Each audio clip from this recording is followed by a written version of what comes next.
We are here on the Sanchez roof with our suggested shingle, which is going to be the OC Supreme 3-tab autumn brown. So we've got that here today. We've got a clearly wind creased covered shingle here we're going to pull out. This roof is not repairable. It's very old, brittle. The shingles are really thin. You can kind of get like an overview of what's going on here.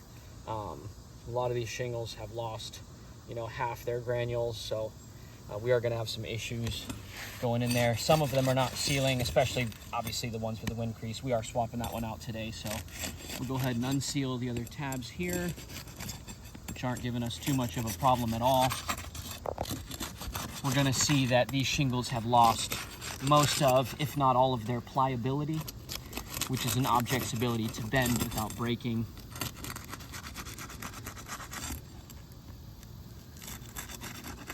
Be extra careful not to tear anything. We're going to use our fingers fanned out here to lift the shingle.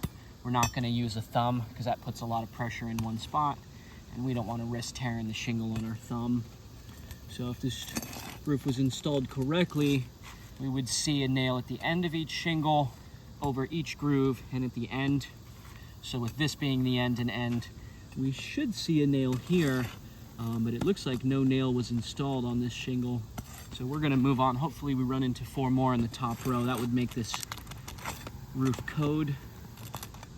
So there's 1. Should find another one over this groove, 2. And we barely have to lift the shingle at all to get in there. 3.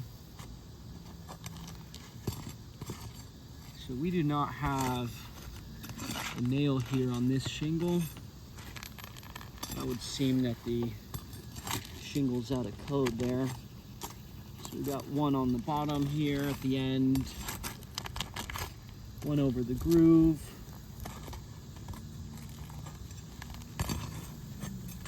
1 over our second groove. Sealing into the new shingle. And we should find 1 at the end here. Yeah.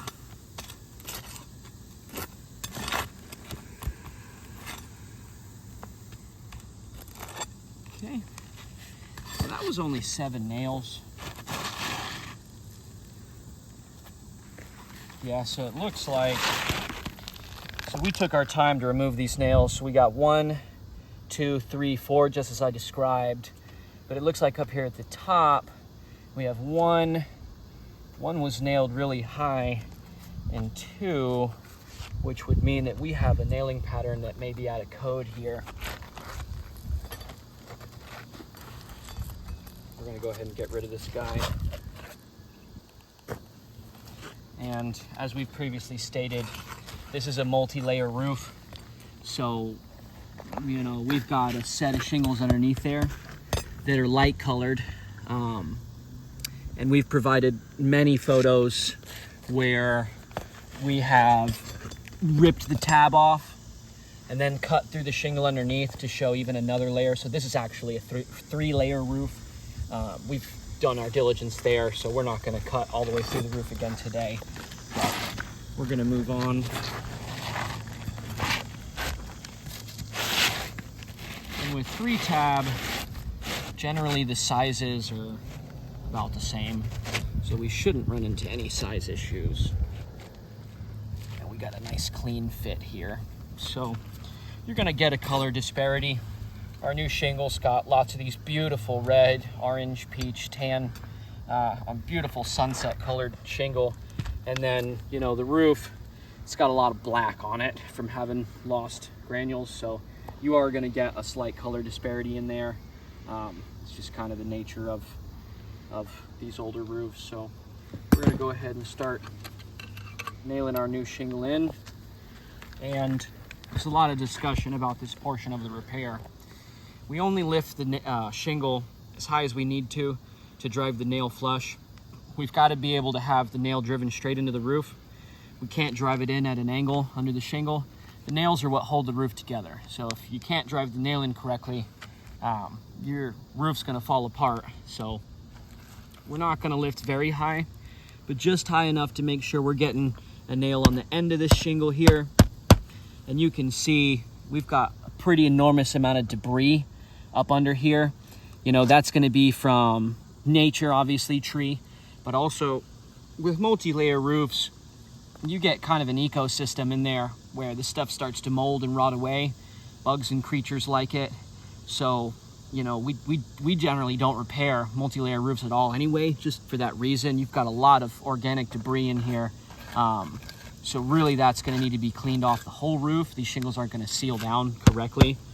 We're going to go ahead and move on for diligence. And you can see as we lay this shingle back down now, you know, these granules kind of just falling off here, barely even touching them. So we had the end of a shingle here, end here. We're going to go ahead and drive another nail in there. And that nail's going to disappear under that shingle nicely. And we're getting granules kind of raining down on us. So we have one in an end, one in an end. Now we're going to do one in a groove right here. And there nicely. And we're still even barely lifting the shingle. I mean, we're just barely touching it. And you can see these granules just raining down. And then this should be our last one on our top row over this groove here.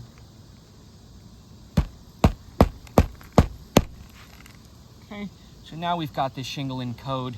Before we were missing a nail in this shingle here. So now we've got 1, 2, 3, 4, as the manufacturer guidelines specify. We're going to do the same to our shingle on the bottom. And again, you can see the shingle was clean when we went in here. We got a lot of organic debris. That's going to prevent that shingle from sealing. And this particular shingle here, or tab here, is kind of extra stiff. It sounds like it's, you know, crunchy when we go to lift up on it to get this nail driven in here. We're going to try not to lift it too high as we drive that nail. And you still end up kind of where, you know, you can barely tap the roof and see these granules just raining down. I'm not even touching the area where the crease is. Just kind of down here at the bottom, and you can see the granules raining out of where we had to lift it there. We're going to do the same thing. Oh, that sealant strip is doing its job. So let's do ours and use our tool here. And that's what you want to see. You want to see that sealant strip holding that shingle down, because that's going to prevent that future creasing. Bounced right off. We don't have a good nailable surface on this roof. We're not going shingle, underlayment, plywood. We're going shingle, shingle, shingle, probably felt, and then plywood. So it's a really bouncy surface, like a, you know, like a moon bounce. Doesn't provide a really good nailable surface for us. But we're still gonna do our best here. It's really bouncy in this particular spot. We're just gonna go ahead and drive it. We got that under there nicely, so that's going to seal up.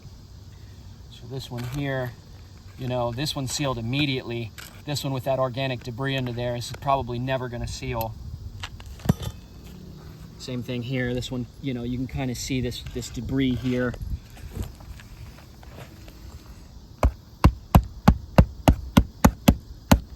Okay.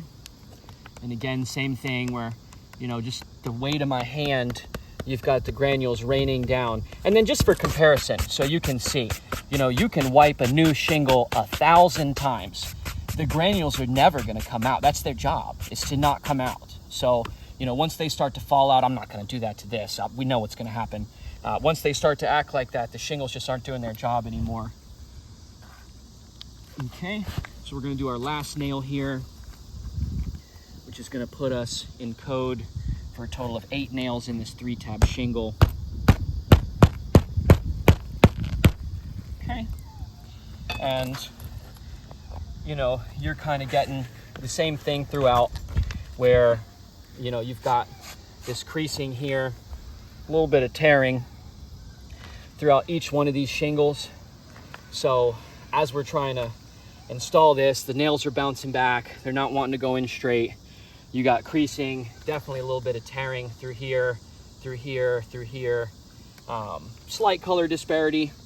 So, you know, Southern Roofing, we don't do roof overs. Like, that's a silly thing to us. We operate nationwide, so it's different state to state, but just the idea of putting a roof on an old roof is, you know, it is my professional opinion that this roof cannot be repaired and must be replaced as a whole due to the creasing, tearing, the triple layer, color disparity, and just general state of irreparability. So thank you guys so much.